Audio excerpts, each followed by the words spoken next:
menjadi pendengar yang baik adalah salah satu skill penting dalam hidup. Skill yang sebenarnya bisa dimiliki siapapun.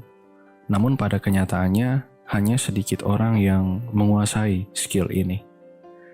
Saya katakan ini skill karena pada dasarnya ini bisa dipelajari.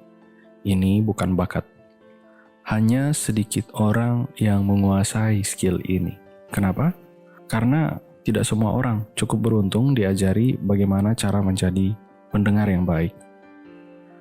Kita semua terjun ke dalam kehidupan sosial dengan semangat berapi-api untuk berbicara dan bukan untuk mendengar. Kita bertemu orang lain namun enggan untuk mendengarkan mereka. Sebenarnya ini tentang pendidikan.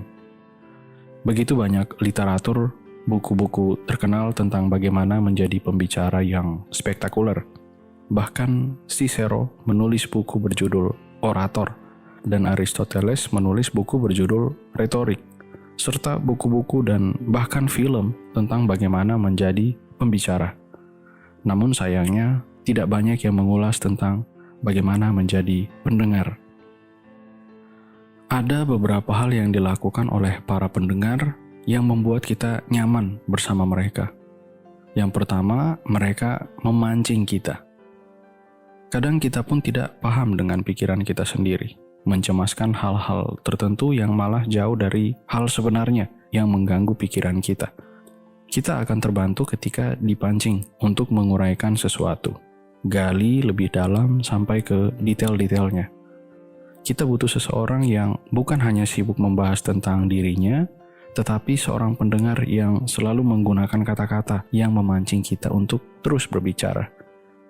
Kita mungkin menceritakan tentang salah seorang kerabat kita, dan si pendengar ini ingin tahu lebih jauh, mungkin tentang hubungan kita dengan kerabat kita di masa lampau, dan seperti apa hubungannya sekarang. Atau tentang hal yang membuat kita senang, atau hal yang membuat kita kesal. Mereka menanyakan pertanyaan-pertanyaan seperti, apa yang membuat kamu kesal? Atau kenapa sesuatu begitu bernilai bagi kita? Mereka mengingat alur cerita dengan baik dan mungkin merujuk kembali ke sesuatu yang sempat kita ucapkan sebelumnya, dan terasa ada ikatan yang dalam yang dibangun dalam percakapan tersebut. Yang kedua, seorang pendengar mendorong adanya klarifikasi. Dalam percakapan mungkin gampang ya kita mengucapkan sesuatu yang luas. Misalnya kita mengatakan sesuatu yang indah atau mengerikan, sesuatu yang menarik atau menyebalkan, tanpa penjelasan lebih jauh alasannya apa. Teman yang jadi pendengar biasanya memiliki kecurigaan yang produktif atas hal-hal yang kita ucapkan sebelumnya.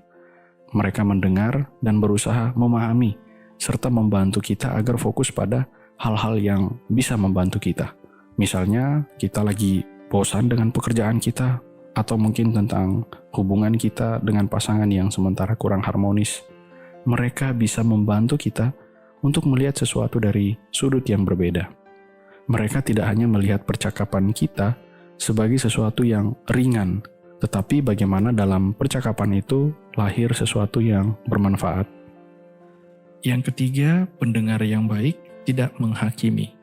Pendengar yang baik tahu bahwa dunia saat ini sudah penuh dengan orang-orang yang gila. Dan para pendengar cukup paham dengan pikiran mereka sendiri. Mereka terampil membuat bahasa tubuh atau gesture atau hal-hal yang dapat diinterpretasi sebagai simpati tanpa berkata apa-apa. Mereka memberi impresi bahwa mereka tahu posisi kita sefatal apapun itu, dan mereka tetap menjaga martabat kita. Rasa cemas untuk mengakui tekanan yang kita alami, terutama mengakui sebuah kegagalan, itu bisa dianggap sebagai sesuatu yang merendahkan diri sendiri. Tetapi pendengar yang baik justru memberi sinyal yang jelas di awal pembicaraan bahwa mereka tidak melihat kita di sisi itu. Kerapuhan kita justru sesuatu yang membuat mereka tetap ramah, bukan sesuatu yang membuat mereka tertarik. Yang terakhir, pendengar yang baik mampu membedakan kritik dan perbedaan pendapat. Ada kecenderungan bahwa kalau ada orang yang tidak setuju dengan kita, itu bisa mengarah pada permusuhan. Dan ini sering kita lihat atau mungkin pernah kita alami. Tetapi seorang pendengar yang baik bisa tetap menjadi teman walaupun kita punya pandangan yang berbeda. Ketika kita berada di sekitar orang-orang yang mendengarkan kita akan merasa bahagia. Walaupun kadang kita tidak benar-benar paham apa yang sebenarnya dilakukannya yang membuat kita merasa bahagia.